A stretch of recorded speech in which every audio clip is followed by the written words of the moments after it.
So I did a lot in my life that I never ever celebrated. I never told myself, well done, you did a good job. Mm. So I just stood there and I just looked at everything. I said, you know what? This is how you build success. What worked, you repeat. And what Yes. worked was my resilience. What worked is my Yes. stubbornness to 100%. never, ever, ever allow anyone to tell me what's not possible.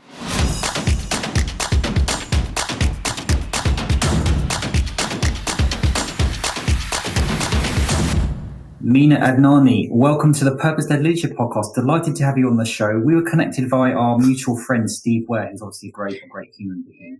Yes. Delighted to have you on. Tell the audience who you are. Oh, where do I start? First of all, thank you, Chris. It's really amazing to meet you. I have heard a lot about you from Steve as well. So it's good to Mm. finally connect. Who am I? So I am an Indian girl born and raised in Indonesia. I'm one of 8 kids. I'm the fourth daughter, but we are 7 girls and 1 boy. And I am the first educated woman in my family, the first financially independent woman in my family. And, you know, my journey has been interesting because I have gone from someone who made multiple 6 figures in corporate, and then I lost all my finances, and then I rebuilt myself to over 7 figures. And now I help women overcome their own subconscious emotions and doubts and help them build wealth. In a nutshell, that's my story. A phenomenal story, and one of the reasons why I wanted to speak to you was because there's lots of similarities, I think, to my story, which most people know about. But I want to delve deep into how you kind of pivoted and recovered from that. So let's go back, if you like. Can we kind of paint a bit more of a detailed picture, kind of since school? Just talk to us about some of the journey and the highs and lows, because I know it's you certainly had a bit of a roller coaster, haven't you? So I think I will just talk about uh, myself, how I was brought up, and of course, the whole context of what I stand for. Yes. So I call myself the empowered woman simply because as I have gone through life, and not only did I see things during my childhood that didn't make sense, I also feel now in my adulthood, I see so many things around me that makes no sense. And let me tell you what I mean by that. So, Mm. a lot of times, let's say we talk about gender equality, right? A lot of times, I think when we talk about gender equality and things like that, we assume that in the Western world, we've made big progress. Women can break through the glass ceiling and all of that and all of that, and diversity, inclusion. But I feel there is something missing. And what's really missing is we are not addressing the main important part. The main important part is how our brains are wired as women. Even though as modern society has progressed, rules have started changing and adapting to accommodate women to take up space at senior leadership level, Yeah. I Yeah. feel that women haven't been groomed to take on that space. So a lot of times in my experience dealing with other women and also my own life story and my own journey, if Mm. we do not spend any time helping women overcome that self-doubt, changing the subconscious beliefs that we have about our role in society, ability to take on more than what society thinks we are capable of, our Mm. ability to trust our own intuition, our ability to lead as women, not necessarily having to take on masculine energy in an environment where we think we can only thrive if we are like other men, then I think we are fighting the wrong battle.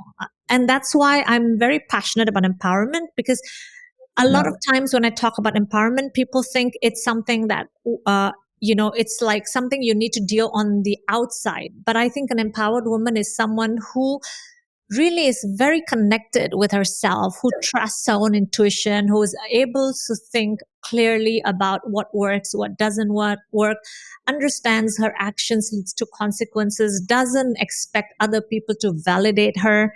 She knows Mm. that she validates herself. Yes. So where has this kind of thesis and mindset come from? You must have had a few experiences in your life where, it's affected you to the point where you have Yeah. obviously had to do a lot of work on yourself as well, right? Yeah. So this is something that has happened throughout my childhood and also throughout the times I was in corporate. And so I think we tend to recreate the beliefs that we have, or maybe I attracted opportunities and events like that simply because those are the situations in which I would thrive. So as a Mm. child, I didn't have any female role models who were educated, who were independent. And I really didn't understand. I was already, since I was a child, I was already very perceptive. I didn't understand what was happening around me. I saw my aunts being very dependent on their husbands. I saw my mom being dependent on her husband. And I felt like none of the women had their own source of not just finances, but they didn't have their own source of joy. And so everything about their life, they were dependent on their husbands emotionally, mentally, spiritually, physically.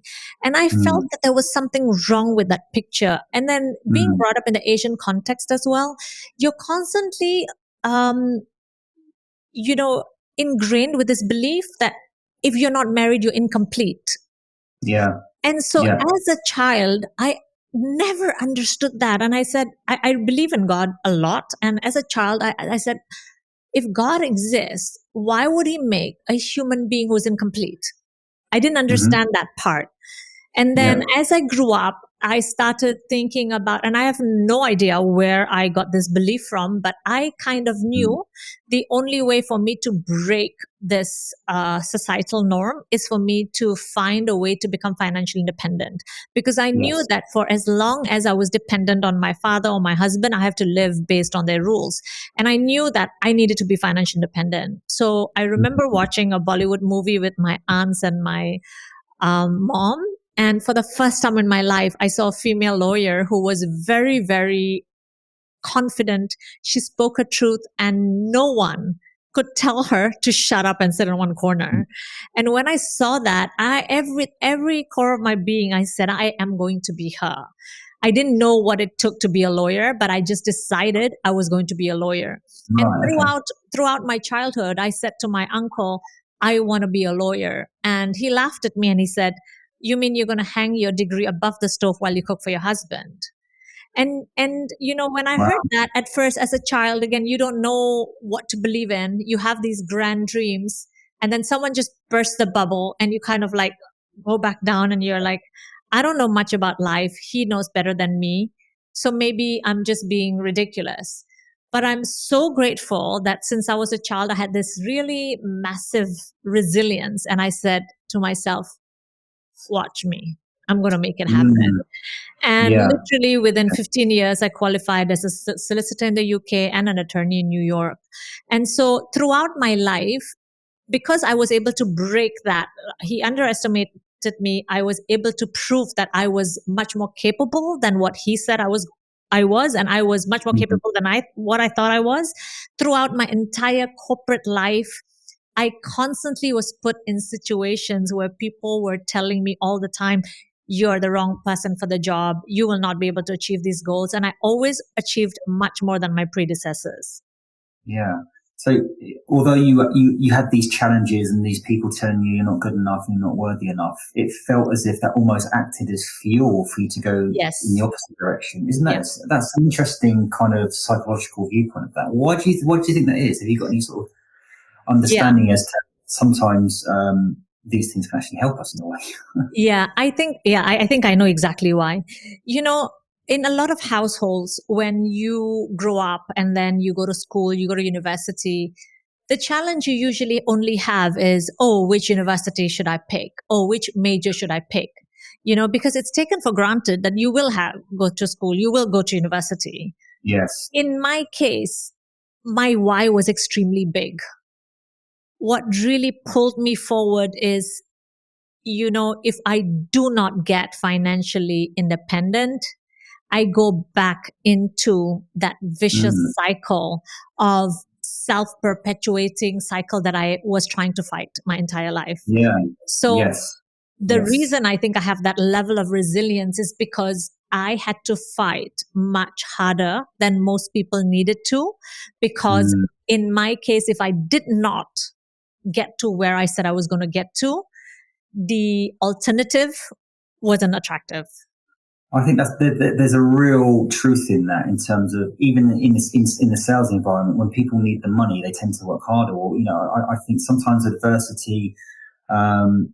People know my story. My mum abandoned me. I was abused. I wasn't very poor, but it kind of gave me the drive. Kind of being in an environment what I didn't want, or being taught how not to parent. I parented differently. And sometimes you can learn a hell of a lot Yeah. from what you don't want as opposed to what you do want. Yeah, agree completely.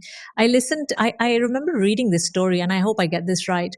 There was a race between a hare and Tortoise. not even a tortoise. Yeah, maybe a hare and tortoise. Yeah. And the hare was supposed to be going after the tortoise, but Yeah. as the hare was chasing the tortoise, at some point the hare fell asleep, and tortoise was a lot further. And Yeah. then after a while, when they were able to catch up, and somehow the tortoise was secure, and the hare said to the tortoise, "You are really slow. How come you were way ahead of me?" And then what the tortoise said was really interesting. The tortoise said, "If you won, you would have had something to eat. But if I won, I get to live." Yes. So, the why is a very, very important driving factor that helps you somehow pick yourself up no matter how many times you fall, and drives you forward. Absolutely. I mean, this is the Purpose Led Leadership podcast. I couldn't agree with you more, in terms of when I was very successful and a millionaire, I was kind of just chasing the money, chasing the offices, chasing the cars, and all these different milestones and things like that. And when all that was taken away from me, I lost it all. I was forced to look inward and forced to look at myself. And I believe that you can live a very, very purposeful life and a very, very profitable life as well, in that order. And I believe that without purpose, most people are rudderless, and there's a significant proportion, if not the majority of the population in the world, who are going day to day, week to week, month to month, paycheck to paycheck, and they haven't got a why. And it's sometimes you have to be stripped right back to find that. I know that kind of thing's happened to you, hasn't it? My understanding is that you were, you built up some wealth, but that was then taken away from you. Yes. So in 2016, I found out that all the money I had to my name was gone, because I trusted someone else to manage my finances. And then one day, it was Sunday, I get a call, and he just said, "Come over right now." And I said, "What do you mean?" And I actually had just taken over the role of my predecessor. I was the chief content officer in the largest cable company in Indonesia. And then I had also expanded my portfolio to take over as a chief marketing officer. So I was meeting my predecessor for lunch. She was going to give me a handover, and she was already waiting at the restaurant. And suddenly I get this call to say, come and meet me." And I said, "I can't, because I have someone waiting for me." And he said, "You got to come now. This is urgent." And he hangs up, the person who was managing my finances. So I thought, I just called my friend and I said, "Look, I'm really sorry. Something urgent has come up." And thankfully she was very understanding. I went over, and then when he said to me that all the money was gone, I was, like when you hear news like that, you think it's something that you read in a magazine. You don't think it happens to you. And of course, it took a long time for it to sink in. It took a long time for me to first it was disbelief, then it was anger. This is not real. And right at that point in time, I messaged my sister who lives in Australia. And usually she's terrible with the phone, but I messaged her and I said, "Are you there?" And within a second, she responded. She said, "Yes, what happened?" And I said, "My life is over." And of course, she was panicking. And I said, "I can't talk. I'll call you later." And so after I was given that news, I got into my car. I cried my eyes out. I cried my eyes out so much. I literally felt like my ribs were pulled out of my chest. And I prayed and I said, "God, whatever it takes, I cannot get through this on my own. I really cannot. Please help me." And when I prayed that prayer, I saw vision. And it was really interesting because, there were three versions of me. One version was the person sitting in the car crying. And then the second version was I saw myself from the back sitting on a table. And in front of the second me, the table had cash piled up. And then there was a third version of me in the front, but also the back. So I'm the person in the car seeing the back of this person and Yes. then seeing the back of that person. And the Wow. third version of me was walking away from the table.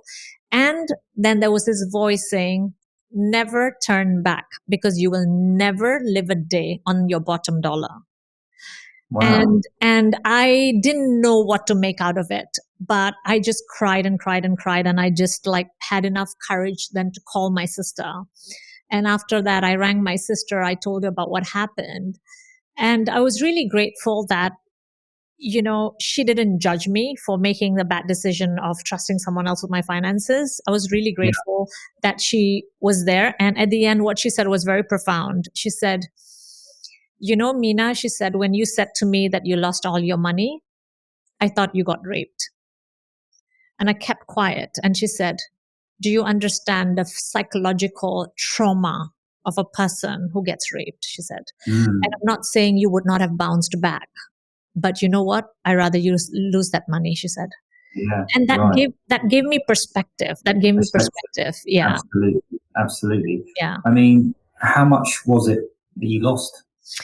Let's put it this way. I lost every penny I made until I was 46. Wow. So we're talking hundreds of thousands probably in Yes. that context. So Yeah. I got from that in that situation, you kind of surrendered everything, didn't you, to God, would you say? Yeah, I don't think I surrendered. I asked for help, and it isn't. And as you know, since you've been through it yourself, and as you know, it's not like there isn't a particular moment where you just feel everything is good. What was happening was when that happened for the next few weeks, I went through so much mentally. There was a lot of denial. It's like losing someone. There's a lot of denial. There's Yeah. a lot of anger. There's a lot of rage. And then the mornings when I would wake up, I would wake up and I'd be like, did that happen? Am I waking up into the nightmare, or was a nightmare in the sleep? And then when I was awake enough to know that it is real, I had this pang of like anxiety and depression sweep through my body. And as Yeah. that happened day after day after day, fortunately, I think as a person, I was always very resilient. And so the default was always very helpful. So after I can't remember how many weeks or whatever, I said to myself, your job is not to figure things out. Your job is to put one foot after the other. So all I did was every morning when I opened my eyes and I did not want to get out of bed, I told myself, you have a job. That's Yeah. already a good start. You have a job. Now, all you got to do is put your feet on the ground. And then when I did put my feet on the ground, don't overthink this. You just need to brush your teeth. Like I did this slowly, slowly, slowly, shower and everything. And then I would sit in front of my dressing table, Yes. put my makeup on, look at the mirror. And sometimes I would just break down and cry because I have to go to work and every ounce of me doesn't want to go to work. But then I would really look at the mirror and talk to myself and say, all you got to do is show up. That's it. You Yeah. just show up. You show up. Just today, baby This steps, is how just today. this is how slowly I built the resilience. And then after a few months, I realized that the version of me that is feeling good feels better than the version of me who's always sad. So my job is, how do I constantly tap into feeling good? How do I do that? So I kept focusing on how can I be more happy. So I first started with gratitude. Then I played a game with myself, which I think is a really interesting game. I played a game with myself and I said, in the morning when I woke up and I did not want to get out of bed, I thought of all the superheroes in the world. And I said, today, which superhero do you want to be? And so the superheroes are not exactly the type of superheroes we're talking about on television, but it's more like, okay, today I feel anxious. what is the opposite of anxious?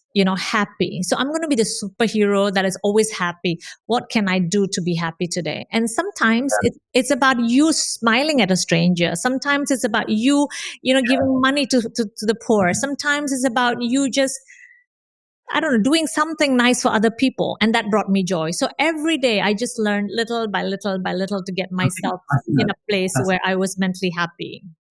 That's such a phenomenal perspective. You said that you built your resilience. I do believe that, but I also feel that your resilience was built in Yeah. to you earlier in your life Yeah. because of what It's happened, or even true. before you were born, perhaps. But who knows? But I think your adversity with your parents and how they kind of not treated you, but kind of gave you the perception of life helped you in that situation, right? Yeah. I wanted to be educated so much, Chris, that when I was 16, I was in boarding school. I mean, I'm the one who asked my parents to put me in boarding school. I convinced my dad from the age of 12 to 16. Finally, when I realized he wasn't going to do anything about sending me to the UK, I found an agency that helped me get admitted into a boarding school. So I did. Yeah. I did that. And then after 1 year, I became ridiculously ill, very, very ill. I think I was malnourished because I'm vegetarian. And at that time, the schools did not know how to feed vegetarians. So I I'm didn't, sure. and this was in Northampton. So I couldn't eat much and I ended up becoming ridiculously ill. So my parents had to bring me back to Indonesia and I was in my deathbed at the age of 17. I was in my deathbed. And so my dad was so angry because he did not want me to go to the UK. But I went and then I came back ridiculously ill. I was sick and all I was doing was sleeping 24/7. I Wow. remember this one particular day, I was sleeping in the room. He came in and he saw me sleeping. He was so angry. He was like, walking, pacing from left to right. He was so angry. And he said, Hmm. "You see, I told you not to go and you still went. You would be out of your mind if you think I will ever send you again." He said Yeah. that. And God bless my mom. She heard that. And she Yeah. said to him, "What have you done? The only reason she will fight to live is if you Yeah. allow her to be educated. If you tell her that you will never send her back, you've just told her you have no reason to live." And Mm. God bless my dad. The next morning, I couldn't talk. I was really literally in my deathbed. The next morning, he came to me and he wrote a check for the school fees of the next term. Oh, wow. And he put it under my pillow.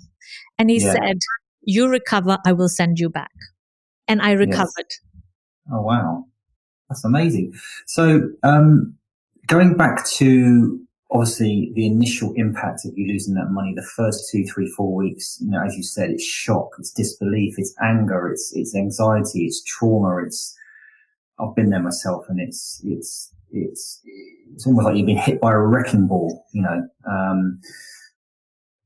How did you harness that pain to do what you do now? And talk to us about that journey as well, because Sure. it's a phenomenal turnaround, actually. Yeah. So, as I told you initially, it was like just trying to find my feet. How do I show up in life? How do I show up in life? How do I do this? And then, okay, this feels good. Mm. How do I consistently feel good? And then at one point, I Googled, why does life suck? Or is there a meaning to life that I don't know about? Because this doesn't make any sense. Why would God take me through all of this only for me to lose everything? Like, I just could not figure that out. And when I Googled, I have no idea how I came across some videos on the law of attraction and like all these things about mindset and like energy. And I was like, oh my God, these are things I did not know about. So I went into a rabbit hole and as I started reading more and more and more, I took hours every day. I would take my notepad. I was write notes on videos of I learned on YouTube. And I started thinking, how do I apply it? And because I've always been very intuitive, somehow I just kind of like, how do I apply this to myself? And then I had this clarity. And I said to myself, I am right here in this present moment. Everything that has happened to me is in the past. So if I look at life as a straight line, right? I am Yeah. here in the middle. Everything that happened to me is in the past. I want a future which is different from my past. But if I constantly tell this story based on my past, I will recreate my past into my future. So how do I change my story so that the future becomes different from the past? So what I did was I reverse engineered. I said, energetically speaking, there is a lot that happened in the past that's pulling me back. How do I create something in the future that's going to pull me forward? So I asked Yeah. myself, what is that one vision I have? And everyone has a different definition for success. At that point in time, my definition for success was, okay, it needs to be a tangible goal. My tangible goal is I want to own a villa in Bali. That's my definition of success. So I said, great. What I did was I took a picture of Bali. I didn't even take a picture of villa, actually. I took some random picture on the internet of Bali and I put it on my phone. And I said, I'm going to constantly look at this and believe that one day I will own this villa. So that's the first thing I did. Think about how I can create something in the future that will pull me forward and get me excited. Then second thing I did was I said, what parts of me needs to come with me in my future and what parts of me I need to cut ties with, because I look at life as a world tour. Just imagine your entire life you are on a world tour. Every new place you go to, you accumulate things, experience, relationships. And if you do not every now and then stop and look at your luggage and see what are the things I don't need, you will keep traveling heavier. And so Yeah. I looked at myself at that point in time and I said, what parts of me needs to just stay in the past and what parts of me needs to go forward, because I need to be lighter. So one of the things I needed to work on was forgiveness, because I had to forgive the person who did this, because there's a lot more to the story. I mean, it wasn't just a financial loss. There's a lot of betrayal here as well. So I felt, you know what? I need to cut ties with all sorts of negative emotions because it's not going to serve me. It is not going to come with me where I'm going. So I decided. It made it more complicated, didn't it? Because it's a family member. It did. Right. It did. Yeah. So I decided I wanted to just not think too much, because again, I love this quote: he who triggers you controls you.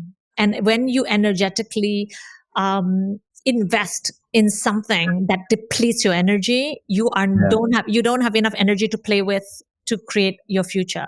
So I decided I wasn't going to be focusing on that, and I decided I was going to move forward. The third thing I did was something I have never done before, which I encourage people to do. The third thing I did was, for the first time in my life, I took stock of who I was as a person. I had never in my entire life celebrated my own success. I did not have the awareness of who I was because I constantly allowed myself to believe I was who I was based on what people projected on me. Right. So in corporate, I was highly successful. I had the corner office, but within the personal context, I was this Asian girl who had to dumb down. I had to fit in. I couldn't talk too much. I shouldn't say anything. I cannot be powerful. And so it created this identity crisis in my head. And I never ever thought I was good enough. Even though in corporate, whenever I overachieved my target, whenever people complimented me or said something positive, in my mind, I'd be like, oh, they just don't know I'm not that good. Or they just don't know I got lucky. I would justify that in my mind. And it was only after my financial loss that I thought, oh my God, how is it that you didn't even celebrate yourself? You were in your deathbed and yet you managed to make it back to boarding school. I did my O levels in Indonesia. And then when I went to the UK, I did my A levels, only to find out a year after my A levels, as I was applying for university, that my O levels were not recognized. I had to redo my O levels, and people do O levels in 2 years. I did it in 3 months. While I put my O, so I did a lot in my life that I never ever celebrated. I never told myself, "Well done, you did a good job." So I just stood there and I just looked at everything. I said, "You know what? This is how you build success. What worked, you repeat." Yes. And what worked was my resilience. What worked is my stubbornness to never, ever, ever allow anyone to tell me what's not possible. But also perhaps almost not setting yourself horizons or targets and believing that anything is possible as well. Yeah, 100%. Because I really do believe anything is possible. But unfortunately people will project their impossible on you, and so in the past I used to get very upset when people told me something was impossible. Now when people tell me it's impossible, I just smile and I keep quiet. In my mind I would be like, watch me, because Mm. because it's the 4 minute mile. When you make it happen, you make it happen for other people. Very similar to myself around, when I built my multi-million pound business, I believed anything was possible. And most days that was, I mean, I had some ability, but I think that mindset and the resilience was the two of the most important factors. But there were days on the other end of the scale, like what you described, where I didn't think I was worthy. It was kind of almost like a complete paradox sometimes. I Yeah. think sometimes we all have that dilemma where one day we feel literally like King Kong, and the next day we feel like Yeah. we can't run a bath, kind of thing. Yeah. Yeah. What do you think? Yeah, I think like one of the things which I wish was taught in school is self leadership. Self lead. We're always talking about great leadership and leading people. And if you Yeah, ask anyone, what is leadership, there's always people involved. But yeah, I think the best leader is someone who can lead themselves first. absolutely. I think the unfortunate thing is in the world, we're always trying to control our family members, our peers, our kids, our dog, but we don't know how to control our own beliefs, our own thoughts, our own emotions. Absolutely. And if you don't know how to manage your own thoughts and emotions, why should you be entrusted to be leading an entire team or an entire country? Yeah. It goes back to what you think and feel about yourself is what Yeah. everyone else will as well. And Yeah. once you've mastered or you're managing that emotional regulation, that it is like a bit of you do become a magnet, don't you? Actually. Yeah. And Chris, what I haven't shared as well is the domino effect it's had on other areas of my life. Yeah. So, I rebuilt myself from losing multiple six figures to seven figures in 2 years. I bought that dream villa. But over and above that, what I achieved was way beyond just money. Because every time when people talk about abundance, they think we're talking about financial abundance. But Absolutely. what I achieved was I actually found myself in the process. I did not know who I was in the past. Now I'm very clear about who I am. I'm very deliberate about my values, very intentional about what I want to do with my life. The kind of friendships I keep, the kind of conversations I have, everything is extremely intentional. And then Yeah. one of the other things is that I, for over 50 years of my life, I struggled with gut issues.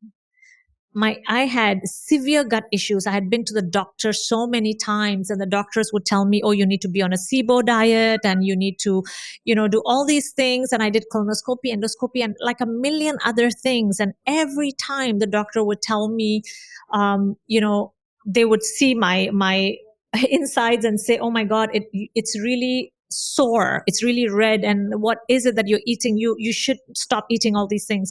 So over the Yeah. years, the things I was eating, the list was shorter than the things I couldn't eat. So anywhere I went, people would ask me, oh, what are your dietary requirements? What can't you eat? I'm like, can I just tell you what I can't eat? Literally, all I could eat was white rice, vegetables, cooked vegetables. That's it. I couldn't eat anything Wow. else. Wow. But I healed my gut because of the Mm. way I shifted and healed from my trauma and do that inner work. Honestly, I have been eating pastas, pizzas, breads every day. And I feel like I must have been Italian in my last birth because I love Italian food so much. And I Mm. eat Italian almost every day. And I am so grateful that I could actually heal my own body.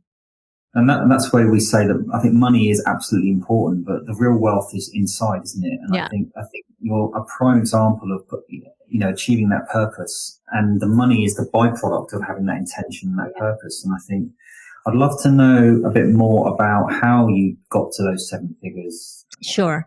So what happened was I was still in corporate, and once I started, with my mindset shift and stuff, I very intuitively felt I wanted to share my journey on Facebook, but I didn't want to tell people about my financial loss. I just said there were so many lessons I was learning at an exponential rate that I felt I needed an outlet to just like share with people.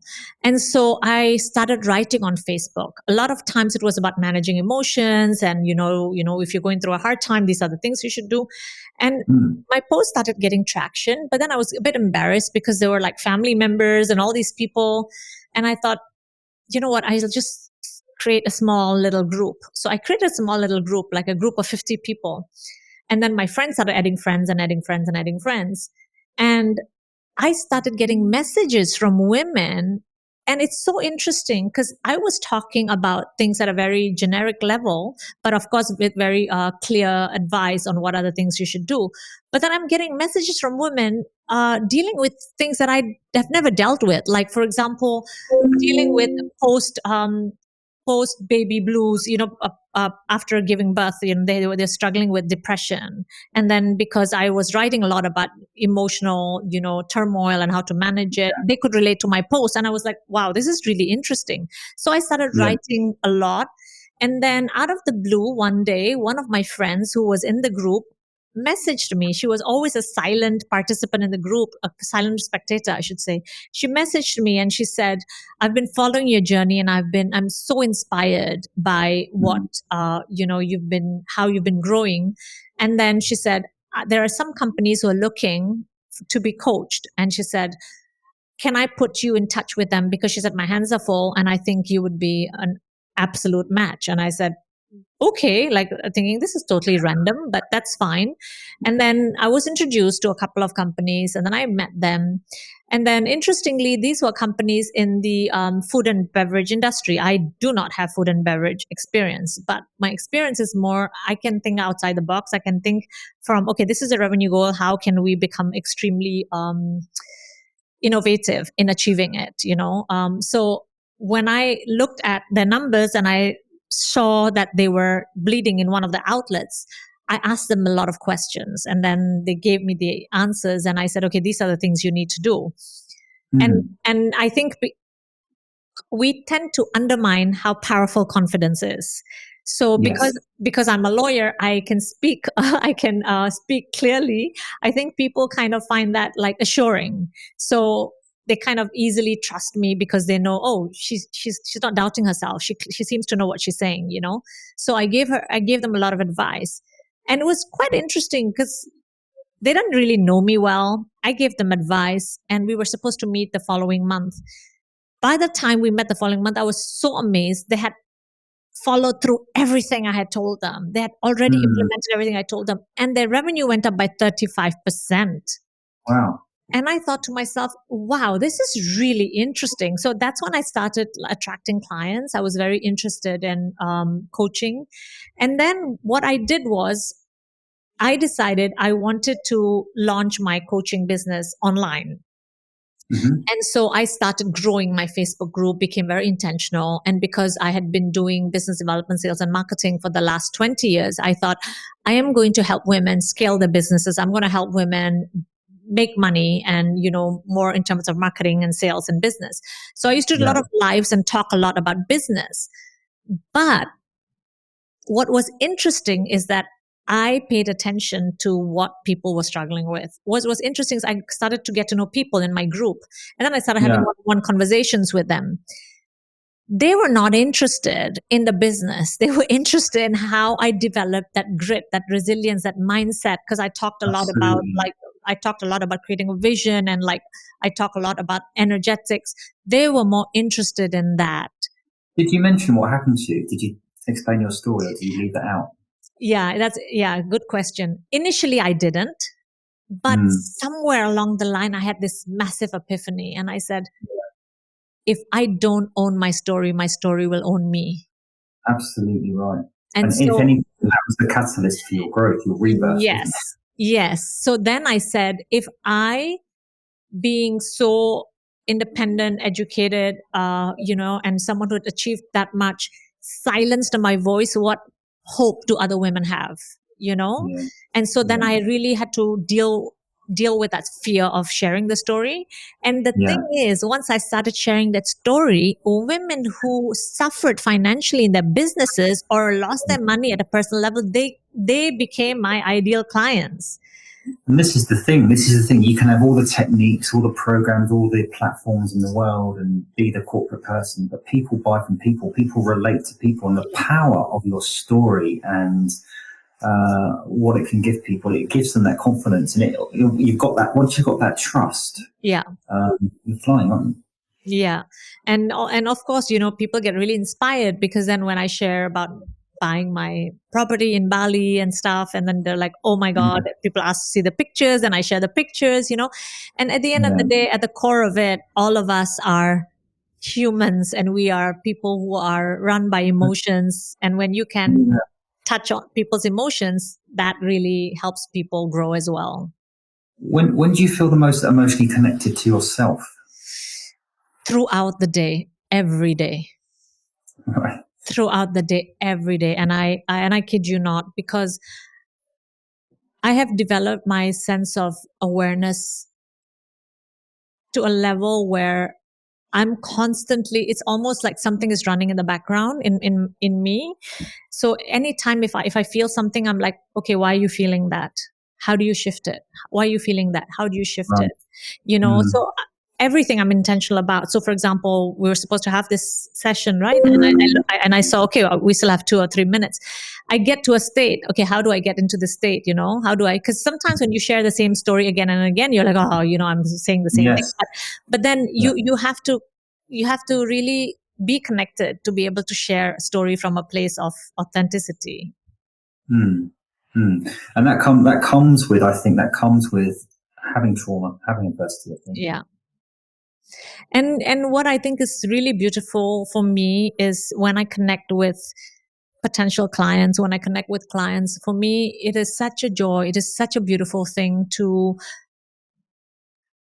these conversations really open my heart. They really open my heart. Because I have a program called Empowered Women Academy. And in that program, I have had women make multiple six figures, attract multiple six figure salaries, um, find the ideal partner, overcome debt, all these things. But Mm. one of the things that really touched my heart was one of my clients ended up, she had been on antidepressant for years. And after the program, she kicked antidepressants for good. And so that really is those moments, Chris, is what, like, so when I Yeah. have these moments, I just put my hand on my heart and I just Yeah. expand time by staying silent for a few minutes and just saying, thank you, God, for using me in a way that I can really change people's lives. You see that on that point, I feel that there's an enormous amount of gratitude that you've got. I mean, to be in a position where you're aware enough to understand that you in particular are religious to God, but you believe that you have certain gifts that God wants to impart on I feel others. I'm a And vessel. I'm a yes, vessel, Yeah. yes. Yeah. And what an empowering feeling that must be. Yeah. And I wouldn't say I'm religious. I'm not religious at all. I am spiritual. And I think there's a huge difference. Like Absolutely. the person who's religious is, I feel, very dogmatic. They believe in the letter of the law. Whatever you learn, you believe There's in like it. a boundary. There's a certain you can only believe. Yes. Yes. Spirituality is expansive, isn't it? Like, Yeah. Whereas I am more connected at a spiritual level, in my spirit. So for me, it's not even about like religion. It's all about it's about humanity, how you can help other people. And one of the things that I think, a lot of times we talk about manifestation. One of the things that we don't talk about enough is, if you want to manifest, there are certain key principles. One principle is, don't make it about you. Like we talk about, this is the purpose of that podcast, right? At the end of the yeah, day, I feel that if you are only talking about how much money you want to make, but you don't impact other people's lives, God would have created 8 billion islands on this planet. But yet yeah, we live in yeah, one world because we're supposed to be impacting one another. That's yeah, one. Second is, every now and then, checking in with yourself about your ego. Because when you make everything about you, I really like this acronym, ego. Ego is edging God out. You know, Okay. every time you say it's about me, it's about me, it's about me, what you're saying Mm. is the divine that exists in me has zero role to play because I am God, you know? And so I Yeah. constantly remind myself that all I am is being, I am just somebody who is a conduit who is being used for this purpose to impact others. I think that's so helpful if you're feeling a bit down or depressed, getting out of your own head. But when things aren't going well, it's very easy for us, and I've been guilty of this, is to blame everyone else apart from yourself, everything apart from yourself. And I think often there are circumstances when it's not your fault, but ultimately, taking accountability for things is how we grow as well, right? And I think the people that I coach, if they're not demonstrating that, then I probably won't be able to help them. Mm. You have to be willing to work on yourself every day, because we're always growing, you know? Mm. Mm. What about yourself then? What are you doing for your own personal growth? Because I mean, I'm a coach, but I've got coaches that help me as Oh well. my How God. how do you, I have coaches 100%. I was yeah. just, I just did a live yesterday and I talked about this. What I said, I was talking about abundance. What I was saying is that a lot of people always talk about, I can't afford it. And the Hmm. interesting thing is, a lot of people say, I can't afford it, not because they do not have the money in the bank account, but because they are scared of spending that money. And so Right. I shared my own personal story. When I first decided I was going to completely let go of my corporate job and I was going to just focus full time on coaching, I Mm. clearly had a bit more ego, but I had enough understanding that I can't grow unless I invested in my own growth. And so even though I had made enough money at that point, there was still a lot of money trauma stuck in me, you know, Yeah. and it Right. would have been easy for me to say, I can't afford it. I've just gone through this financial loss. I can't afford it. But I remember going to an event and I met this girl who was a coach and she's a high ticket coach. I saw her and I felt I want to be like her. So I Yeah. had a conversation with her and we decided to meet the next day. I had a conversation with her and she told me about her coaching and et cetera, it's one-on-one coaching, etc. And she charged 9,000 euros, 9,000 Wow. euros. And Yeah. for someone who never ever worked with a coach before, from zero to 9,000 euro is a lot of money, right? Of course. Of Yeah. course, there's a lot of things in my head telling me, oh my God, you're being ridiculous. This is a lot of money. You can't afford it right now. It's not a good time. You just left corporate, all these things. But you know what I did, Chris? I told her, meet me tomorrow in my apartment. She said, okay, we met. By then, I had withdrawn some cash, a few thousand Right. euro. Yeah. Yeah. So Yeah. when we talked, she said, I'm going to send you the contract in a day or two. Let's schedule our first session, blah, blah. I said, sure, hang on a second. I came and I gave her the cash. And she said, are you crazy? She said, I haven't even sent you the contract. And I said, let me tell you, if I do not give you this, when you I walk won't out do the door, I will tell myself I can't afford it. And I know I'll be stuck in that subconscious program. I am now it. Wow. identifying with the wealthy human being that I want to be. I do not want Got to you. have the identity of this person living in scarcity. Yes, I'm always investing over and above more than I think what's comfortable. I think this is a really insightful piece of conversation because you've got to. I think you've got to act, feel, and be the person you want to be as well. Yeah. And sometimes I travel on first class trains sometimes, and some of my friends take the mickey and go, why did you pay the extra? Because it's not because I'm showing off. It's not because, well, sometimes I haven't quite got the money. I'll do it anyway Yeah. because I believe I am that level of person that needs to be in that environment. That I don't know. I'm not saying that's what No, you do, but 100%. you've got to have that mindset. You have to. 100%. And then like one of my potential clients asked me and she said, oh my God, did that not scare you? I said, you know what Mm. shifted? I told her, you know what shifted?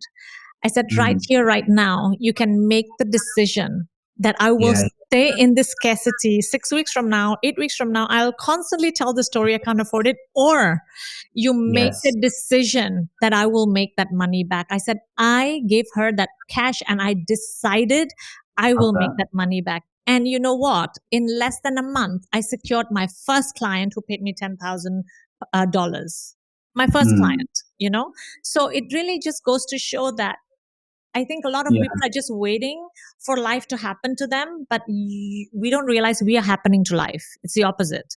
But also, it would be very easy for you and me as well to kind of get stuck in our stories. And Yeah, I think you have to utilize your story. I think, but yeah, I think your analogy of running towards as opposed to running away from yeah, is that's your story doesn't your story's not you. It's a chapter in your life, yeah. basically, right?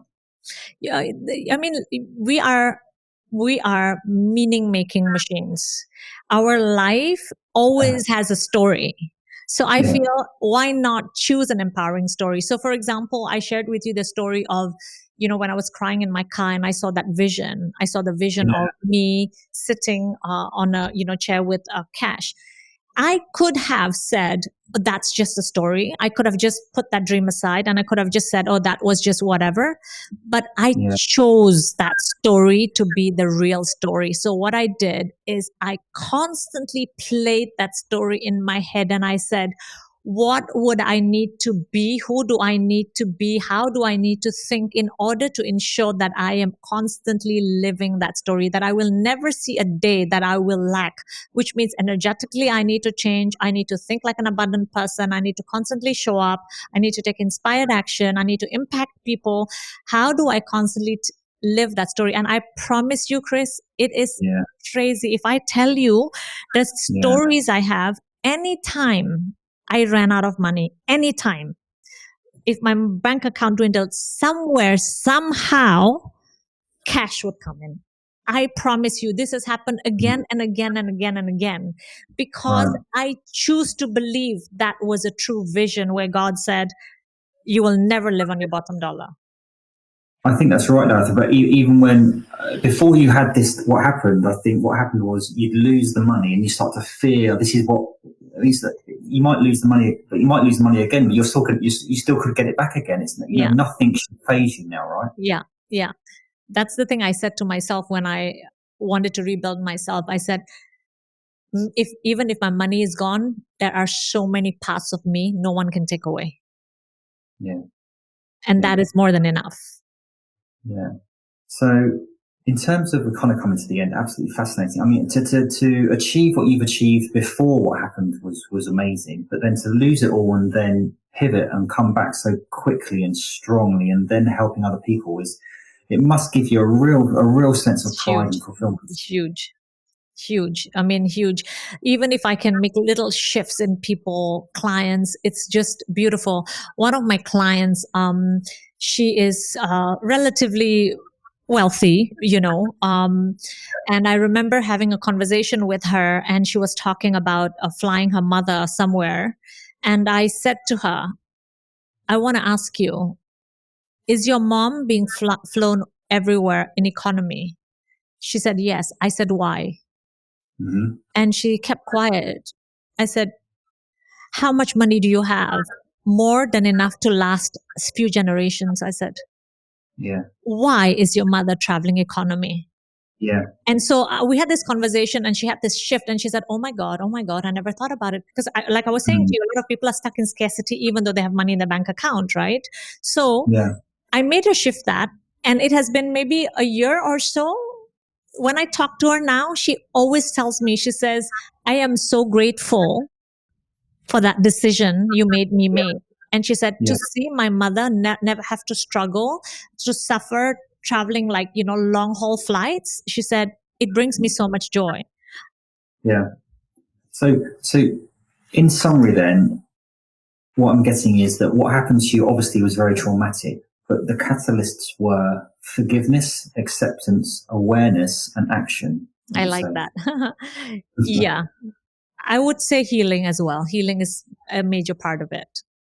Wow. So talk Major part of it. about healing, because I mean, healing is obviously a word that people kind of understand, but it can have different forms, and healing can be ongoing as well. I think actually. Oh, it's ongoing because as humans we are constantly accumulating experiences, some good, some not so good, and then Yeah. we are always carrying traumas that we're not even aware of. So healing, forgiveness is one subsect of healing, but it's not mutually exclusive. Forgiveness is one aspect of healing. Another Yeah. aspect of healing is, of course, as you said, being aware. Third Yeah. is really every now and then asking yourself probing questions. How is this Yeah. serving me? What is this happening? So, for example, if you've had a bad experience before with someone, um, Mm. I came across this girl a while ago whose husband cheated on her with a Chinese woman, and she's Indian. And she, every time she saw an Indian man with a Chinese woman, she would say not very kind things. And Yeah. so Yeah. when I looked at that, I said, I refuse to be one of those people. If something has happened to you one time, you can't judge the world based Yeah. on one person's behavior. So, No. going back to this conversation Absolutely. about healing, it's reminding yourself every now and then not to view people and things through the lens of your past. Absolutely. Right. That's Yeah, very difficult for people to do sometimes because they feel that once bitten, they're always going to be bitten in the same yeah, way. But I think it's about also setting boundaries, not just with other people, but with yourself as well. I think setting yeah, boundaries is a big one in terms of and making commitments that you actually complete yeah. as well. I think you just have to keep asking yourself, how is this emotion helping me? It's actually just robbing you of what you I look at energy as money. If you're putting your energy into something that is Yeah. giving you like like it's like a really bad investment, you're not smart because you're putting energy in something that is giving that where you're losing versus drawing that energy and putting it into something that gives you a return. So have you forgiven this person? Oh, long Or time ago, long time ago. And that it's a very good question. At one point I asked myself, how do you know if you've forgiven someone?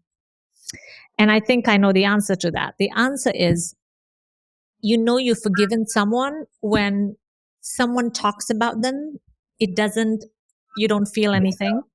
You know you've forgiven someone when they're in the room, it doesn't make you feel uncomfortable. okay, so but how did you manage to do that? Because there's still a couple of people in my life that I thought and felt I had forgiven, but as you've just brilliantly articulated, I've seen them on social media pop up, and I've got this jarring thing. So that's a sign that actually, mate, you've got some work to do there. So what was your journey with forgiveness like? I think what I'll tell you now will really help you. The way I view life, I am the axis. I am the middle. I am the axis. I'm the center point. And I don't say it in an egotistical perspective. I'm talking about me being the cause. I'm not the effect. I'm the cause. I'm the cause of Right, everything. right. So if someone's presence affects me, what I'm saying is I'm the effect. Mm, okay. That's one. I do not give any human being the autonomy and power to control me to that level. Mm, So mhm. I am an independent, Right. sovereign being. So you're saying when it happens, when you get that emotion, it's a sign to say, mate, you've got to look at yourself. It's a guide almost, right? No, what I do is I come back and I say, how is this emotion serving me? Because Mm, unforgiveness is like eating poison and expecting the other person to die. That yeah, I tell myself that carrying that emotion is not harming him, it's harming me. And if right, I continue to carry this emotion, what I'm saying is I hate this person, but I want to tie myself up to him. That's what I'm saying. right. But I don't Okay. want to tie myself up to somebody who's going to hold me back. And there's only so much energy I have, right? If I have, and I use this what do you call it, analogy with my clients. I say, just imagine every morning you wake up, you get $100 every day. In the morning you Yeah, wake up, you get $100, and yeah, let's talk about dollars being like the currency for energy, not like yeah. money. Every day you have to be deliberate about where you're putting that money, whether it is And, $5, $2, what.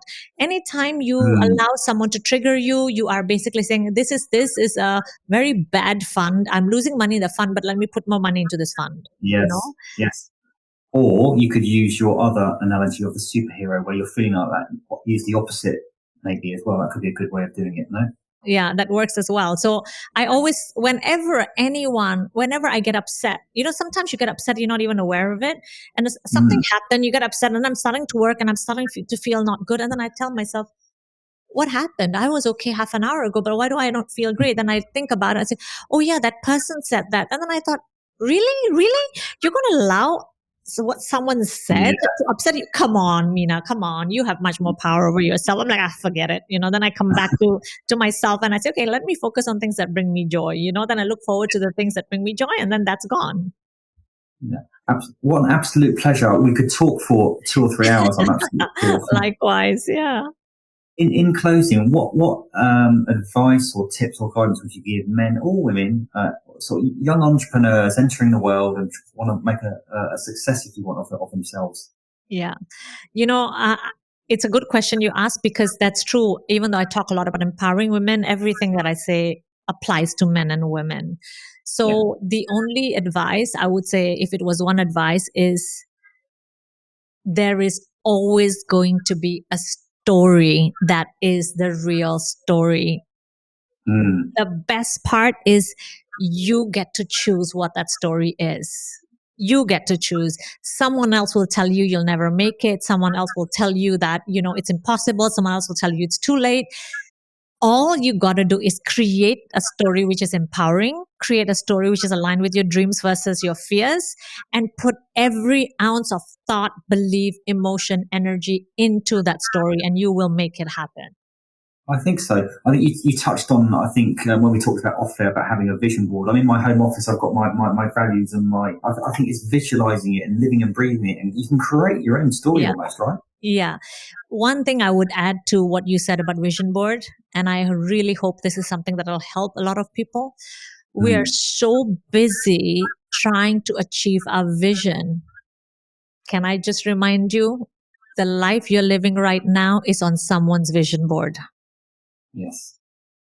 So when we take stock of that, we really anchor in not just gratitude, but anchor in to celebrate life in between what we desire, because we're always after the next goal, the next goal, the next goal. But what we forget is our entire life can't be a whole chasing game. We have to just stop at the moment and say, I achieved what I always wanted to achieve. Absolutely fascinating conversation. Thank you so much. What an inspiration you are. I can't wait to release this. Thank you, Meena. Likewise, Chris. Thank you so much. The Purpose-Led Leadership Podcast is sponsored by Orca Pay Group. We've chosen to partner with Orca Pay Group because they are an umbrella and payroll company that leads with trust and transparency. They cultivate enduring partnerships with sustainable growth. They aspire to live in a world where umbrella and payroll companies are trusted, where confidence is earned and transparency is essential. They operate as strategic partners for growth. They are pioneers of exceptional service, and they put their recruitment agency partners and their contractor experience at the heart of everything they do.